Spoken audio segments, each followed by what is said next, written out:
नमस्कार दोस्तों, बहुत बहुत स्वागत है आप सभी का आपके अपने इस YouTube चैनल विधिटेरिया में। दोस्तों मैं हूं एडवोकेट मंजीत त्रिपाठी। दोस्तों आज के इस वीडियो में हम लोग जानेंगे आर्बिट्रेशन को। दोस्तों आर्बिट्रेशन आज के समय में बैंक द्वारा की जाने वाली सबसे ज़्यादा लीगल एक्शंस हैं। लीगल एक्शन में बैंक आर्बिट्रेशन पहले करा रही हैं और इसका काफ़ी फ़ायदा बैंकों को मिल रहा है। आर्बिट्रेशन के माध्यम से बैंक कर्जदार के ऊपर एक तरीके से लीगल प्रोसीडिंग से रिकवरी कर रही हैं, जिससे कि कर्जदारों को काफ़ी नुकसान हो रहा है। आर्बिट्रेशन में बैंक द्वारा बहुत तरीके से गड़बड़ियाँ की जाती हैं, गलत तरीके से प्रोसीडिंग की जाती है, जिसका खामियाजा कर्जदार को भुगतना पड़ता है।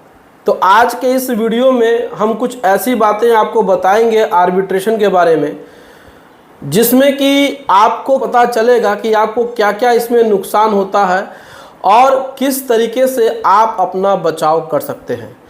बहुत सारे लोगों को पहले तो आर्बिट्रेशन के बारे में पता ही नहीं होता है, तो बहुत लोग हमसे पूछते हैं कि सर आर्बिट्रेशन क्या होता है, आर्बिट्रेशन के बाद क्या होता है।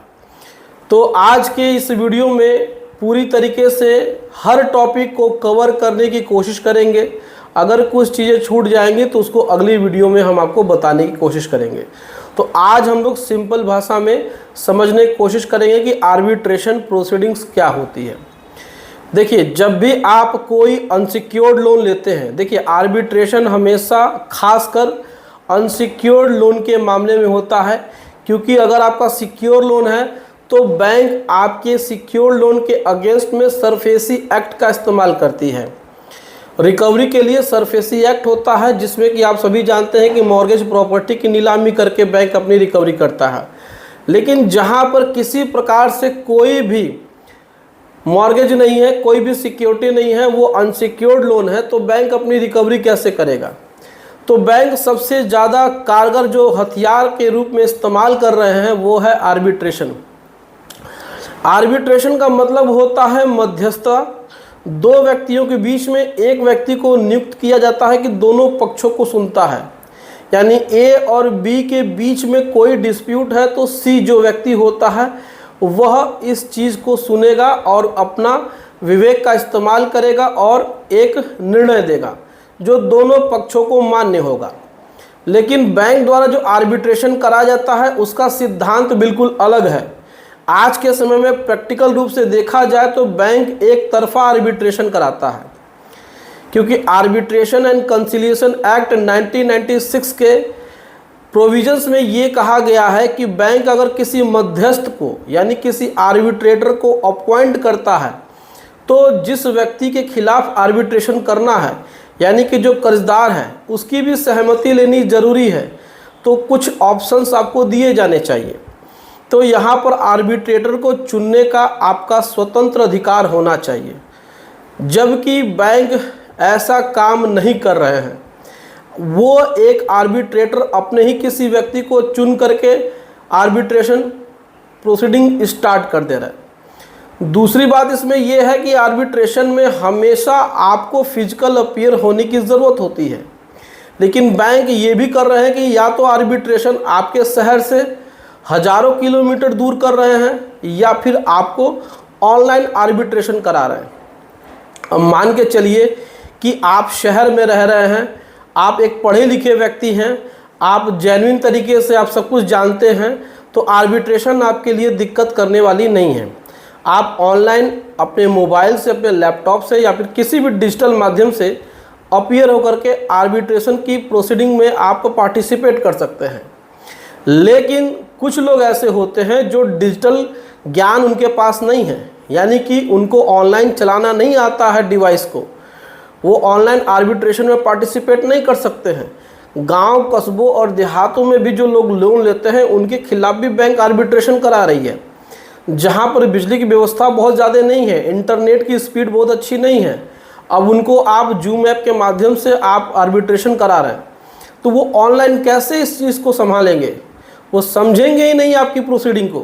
लेकिन फिर भी बैंक जानबूझ करके आर्बिट्रेशन करा रही है। इसके पीछे बैंक का मकसद यही होता है कि उसकी रिकवरी का जो इंटेंशन है, रिकवरी की जो उसकी चाल है, वो एकदम कामयाब हो जाए।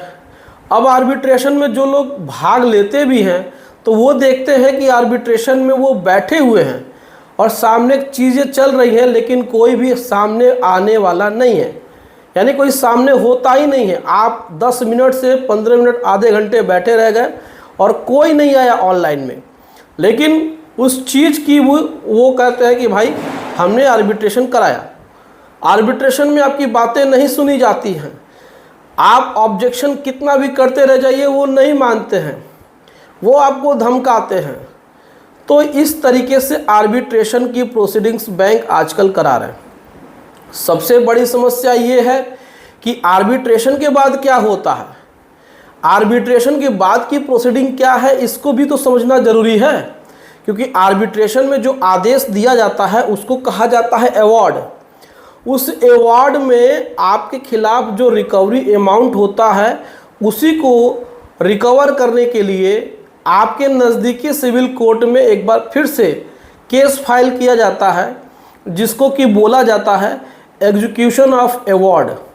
अवॉर्ड को निष्पादित कराने के लिए एक मुकदमा दाखिल किया जाता है आपके सिविल कोर्ट में। आपके सिविल कोर्ट में मुकदमा दाखिल करके आपको समन भिजवाया जाता है।